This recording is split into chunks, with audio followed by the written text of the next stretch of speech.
Princess Lala Hasna of Morocco inaugurates a newly restored park in Meknes. Queen Mary of Denmark attends Day 2 of the Global Fashion Summit in Copenhagen. Crown Prince Haakon of Norway and the Princess Royal of the United Kingdom visit a museum at Akershus Fortress in Oslo. And Princess Charlene of Monaco receives a checkered flag of the 81st edition of the F1 Monaco Grand Prix. All this and much more coming up next on your Royal Daily News. Good afternoon, everyone. I hope you're doing well. My name is Alexandra, and welcome to your Royal Daily News for Wednesday, May 22nd, 2024.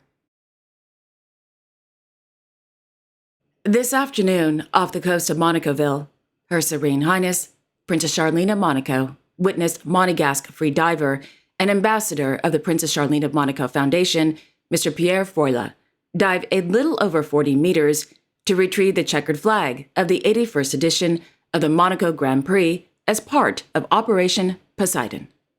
Operation Poseidon is organized in collaboration with the Princess Charlene of Monaco Foundation and the Automobile Club of Monaco. The checkered flag will be signed by all of the drivers participating in the 81st edition of the F1 Monaco Grand Prix, as well as their Serene Highnesses, Prince Albert II and Princess Charlene of Monaco. The flag will then be presented to representatives of the Princess Charlene of Monaco Foundation and put up for auction. The money raised will benefit the Princess Charlene of Monaco Foundation's Drowning Prevention Program and, quote, promoting the education of children through the values of sport, end quote.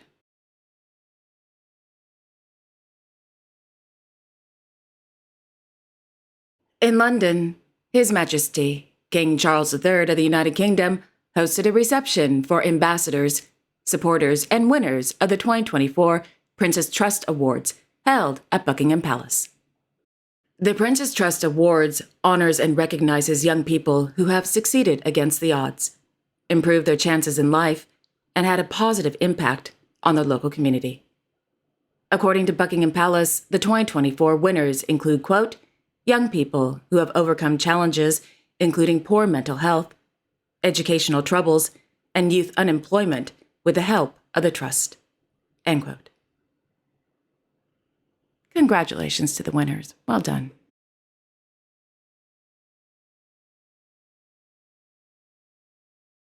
In Oslo, His Royal Highness, Crown Prince Haakon of Norway, accompanied by Her Royal Highness, the Princess Royal, visited the Norwegian Resistance Museum at Akershus Fortress. According to the Royal Court of Norway, the museum was founded in 1962 by former members of the Norwegian resistance movement, both military and civilian. The Norwegian Resistance Museum, also known as a Homefront Museum, is a, quote, tribute to the resistance movement during World War II and a main source for understanding Norway's struggle during the occupation. Documenting the stories of those who fought for freedom and against Nazi oppression, the museum presents an impressive collection of artifacts, photographs, and documents that illustrate the diversity and courage of the resistance, end quote.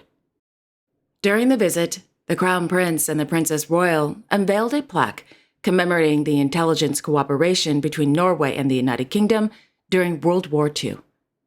The plaque was a gift from the British-Norwegian Resistance Commemoration Project. After the unveiling, the Crown Prince and the Princess Royal viewed an exhibition as well as met with Mr. Trond Johansen, who turned 100 years old on May 13, 2024. Mr. Johansen was an agent for the intelligence organization XU in Drammen and was, quote, considered to be one of the most important sources of information about the occupying power, end quote. After the war, Mr. Johansen was central to the development of Norway's military intelligence service and retired as assistant director in 1994.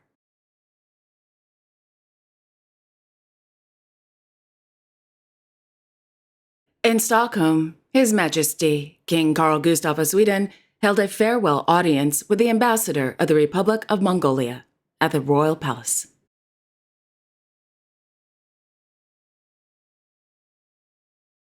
In Copenhagen, Her Majesty Queen Mary of Denmark attended Day 2 of the Global Fashion Summit, Copenhagen Edition 2024, at the DR Concert Hall. Established in 2009 as a COP15 conference-side event and presented each year by the Global Fashion Agenda, the Global Fashion Summit is the leading international forum for sustainability in fashion.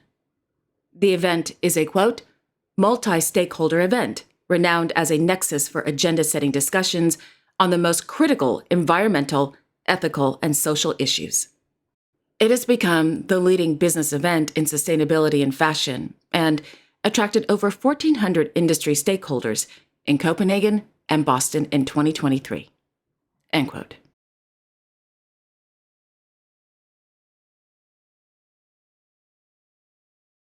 This morning, Her Majesty, Queen Maxima of the Netherlands, in her capacity as the United Nations Secretary-General's Special Advocate for Inclusive Finance for Development, continued her 3-day visit to the Republic of the Philippines.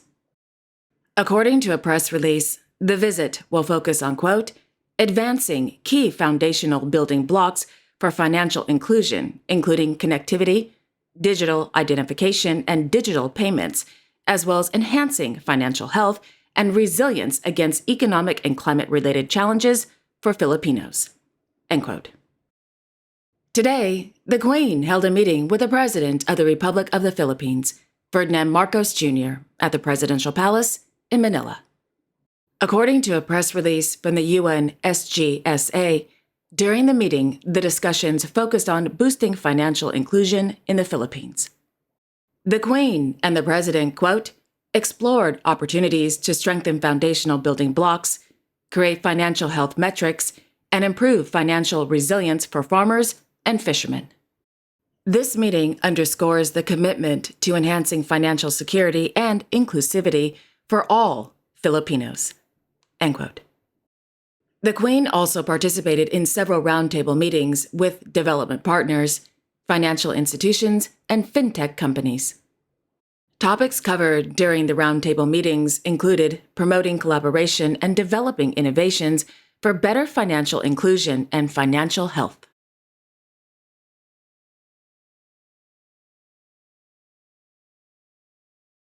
On Tuesday, in Luxembourg City, His Royal Highness Grand Duke Henri of Luxembourg attended the conference entitled Security of the Eastern Borders of the EU and NATO, a Romanian Perspective, held at the Pierre Werner Institute.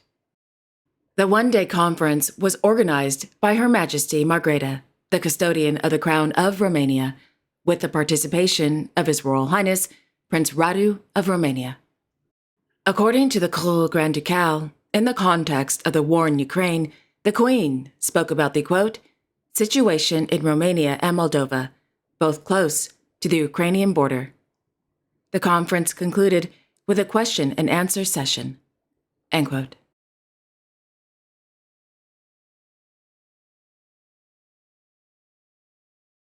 This afternoon, His Majesty Sultanate bin Tariq Al Said of Oman arrived in Oman to begin his 2-day state visit to the Kingdom of Jordan at the invitation of His Majesty King Abdullah II of Jordan.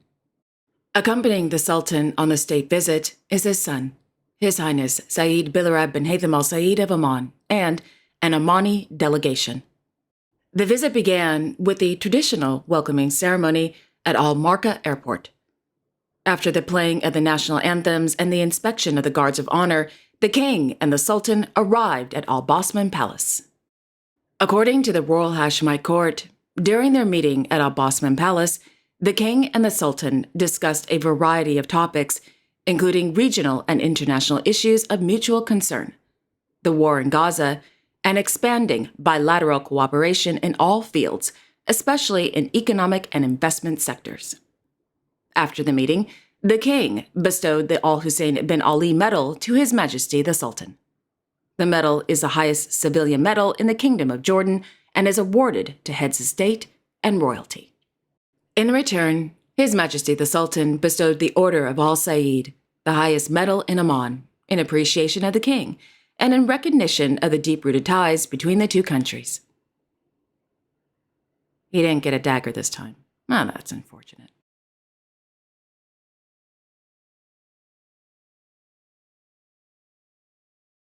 And finally, on Tuesday in Meknes, Her Royal Highness, Princess Lala Hasna of Morocco, as president of the Mohammed VI Foundation for Environmental Protection, presided over the inauguration of the restored Labol Historic Park and Gardens. During the inauguration, the princess, who is the sister of His Majesty King Mohammed VI of Morocco, unveiled a commemorative plaque and was given a tour of the beautiful park, which includes a fountain, a water lily pond, an aviary filled with a variety of bird species, as well as a sports and chess game area.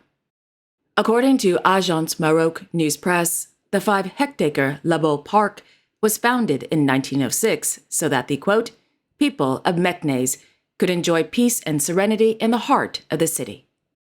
Labol Park is the 6th of its kind to be rehabilitated by the foundation as part of its program to restore historic parks and gardens, end quote.